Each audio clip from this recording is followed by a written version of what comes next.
Luganda amanya gange yenze Ggowa Agati, omwami wange ye Ssebuufu John, omusumba wange ye Musumba Everest Alinitwe, mukyala we ye Mami Mary. Nebaza Katonda olunaku olwaleero nga nze ndi mukyala mulokole, nalokoka mwaka gwa 2021 omwezi ogw'omwenda. Ekyamazima we nalokokera nali mu mbeera mbi nnyo, embeera gye nalimu yali teyeyagaza. Embeera gye nalimu tubere ku nsonga y'omwana. Ensonga y'omwana. Omwana oyo nebaza Katonda nti omwaka 2024 alina oluyimba lwe yatandika okuyimba nga tuli mu kyaki. Kati omwana oyo bwe yayimba oluyimba lwe, oluyimba olwo lugamba nti wesigani naawe nze nesiga Katonda wange, yanwanira entalo zange, anterawo emmeze nene mu maaso g'abalabe bange, abalala beesiga amayembe gaabwe. Kati omwana bwe yayimba oluyimba olwo, ekyamazima yali mu kyalo nga namutwala mu bazadde bange nga nze baana bannemerera nga embeera gye ndi mumbi nga sisobola balabirira nga ne taata waabwe yali yagenda. Kaakati omwana bwe yayimba oluyimba olwo, Musumba n'amuteeka ku TikTok ng'ebyokusaaga, just yamuteekayo buteesi. Abantu ne batandika okumulaba ku TikTok, abantu ne bamwagala, abantu ne batandika okuba nga bamuwa ebirabo. Kati olunaku lwali lumu twalina conference gye twali mu kyalo eyo ewaffe mu Kiganda, bayitayo mu Kiganda ekya Muyini ewa tatange Sekamatte. Kati twali mu conference nempulira nga Musumba ngamba nti waliwo akubye essimu, manager wa Uncle Bebe Kulu akubye essimu n'agamba nti beetaaga kusisinkana Bridget. Naye butuufu bwe twakiwuliranga ekyokusaaga oba ekyomuzannyo kale nga tulaba tekisoboka.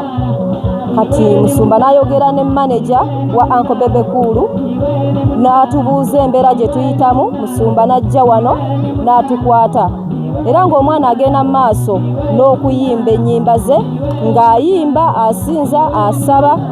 Abantu ne bamwagala ng'olaba buli gwasabidde agamba omwana oyo yansabidde kino ne kiwona, muwaddeyo olugoye, muwaddeyo emmere.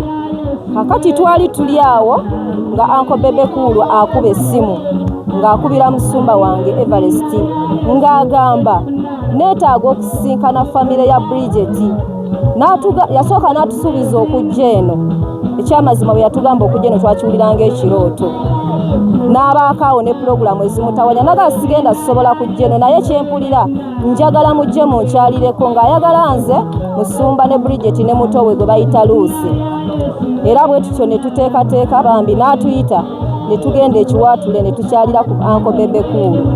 N'atwaniriza ne tunyumyamu naye, era bambi baatusanyukira nnyo Uncle Bebe Kulu ne Mama Zuwena ne batwaniriza mu ssanyu ery'ekitalo. Kakati bemala otwaniriza n'atubuuza embeera gye tuyitamu, ne mugamba ekyamazima embeera gye mpitamu si nnungi. Uncle Bebe Kulu n'ambuuza nti omwami we mwayawukana oba yakusuulawo? Ne mugamba omwami tetwayawukana, naye ekyamujja ewaka mbeera ye yamudduse ewaka. Nze ne nsigala nga ntoba n'abaana okumala ebbanga lya myaka nga 5. Naye nga nebaza Katonda nti okuva Bridget lwe yagenda ku TikTok abantu ne bamulaba, ensi yamwagala, ate mu kumwagala neyagaliramu ne banne. Kyanyamba, kiyambye abantu bangi, kiyambye famire, ne ku kyalo kyonna tuganyuddwamu. Nempulira obulamu bwange nga butandise okyuka. Awo bwatyo Uncle Bebe Kulu n'ambuuza, wooli oli ku kibanja kyo? Ne mugamba nedda, siri ku kibanja, wabula ekibanja kye tuliko kya famire. N'angamba kati we bituse kirabika kyetaagisa okufunirayo ettaka, tukugulireyo ettaka ozimbeko ennyumba ennungi osobole okuba ng'olabirira abaana abo. Kati n'angamba omwami wo singa tuba tulina engeri gye tusobodde omuyamba asobola okuvaayo. Ne mugamba embeera bw'eba erongoosa asobola okukola ki? Okuvaayo. Bwekyo Uncle Bebe Kulu n'atusuubiza n'agamba nga 26 bokisingidde 2024 agenda teeka ekivvulu, era yakituuma tuzimbire Bridget, tondeke ekiwaatule tuzimbire Bridget ennyumba. N'atusuubiza nti ssente zonna ezinaavaamu agenda kujja atugulire poloti, atugulire ettaka ery'okulimirako emmere, atuzimbireko n'ennyumba. Era bwekyo bokisingidde 26 twagenda ekiwaatule, baatwaniriza, baatusanyukira, ne tuwulira obulamu nga bweyongedde okyuka. bwetyo tata w'abaana naye n'ava era yatuuka wano ng'ennaku z'omwezi 25 2024 okuva olwo taddangayo kwegamba omuntu eyatayagala kubeera waka obulamu ne bukyuka. Tunyonyole ku nnyumba ebazimbiddwa kaakati Anko Bebekulu bwe baava mu kivulu ky'ekiwatule ennaku z'omwezi nga 3 January bwetyo n'aleeta konvoyi yonna okuva ekiwatule najja n'abazimbi bayingini aba Anko Robert ne Anko Timosio n'abaleka n'atugulirako wano poloti 2 era abazimbi yabaleka bava wano gwakuna. Ekyamazima byonna nga bwe yabisubiza yabituukiriza.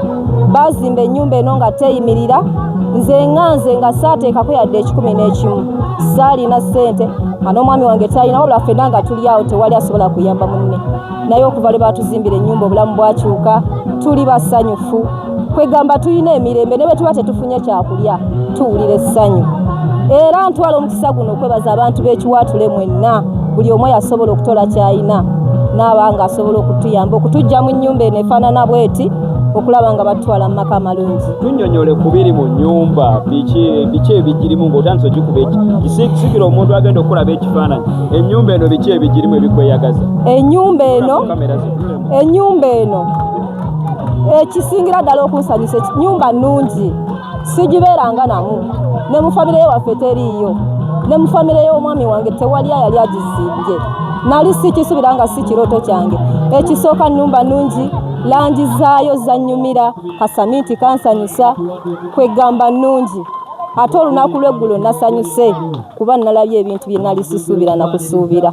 Anko Bebekulu abadde abeera tusuubiza okujja ng'agamba ate bigaanyemu nkyalina pulogulamu ezintawanya nga tusuubiza n'ensigala nga nsaba Katonda akole okutuusa lwinatuukirira. Era eggulo twasanyuse nnyo nga tulaba baleese ebitanda emifaliso mabulangiti kale ekyamazima bandeetedde ebintu bye nali sirabanga nako era nga mbadde sibisuubira. Ekyasinze okunsanyusa bandeetedde ekitanda kiri kyo ekyamazima simanyi nakumanya. Gwenazalira ku balongo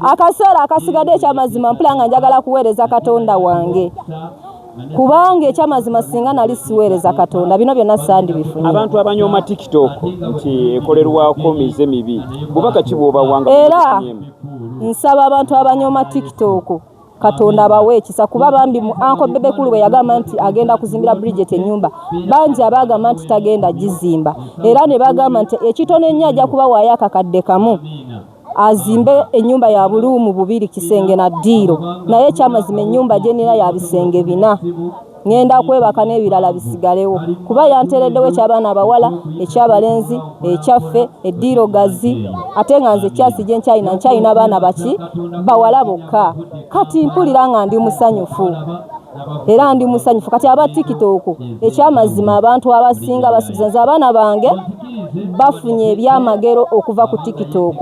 Omwana wange first born waliwo anti amuweerera okuva ku TikTok bangi basuubiza era ne batuukiriza. Nze TikTok endiisa enywesa ekyusiza obulamu bwange ekyusiza famire yange sina kyenjeevuma.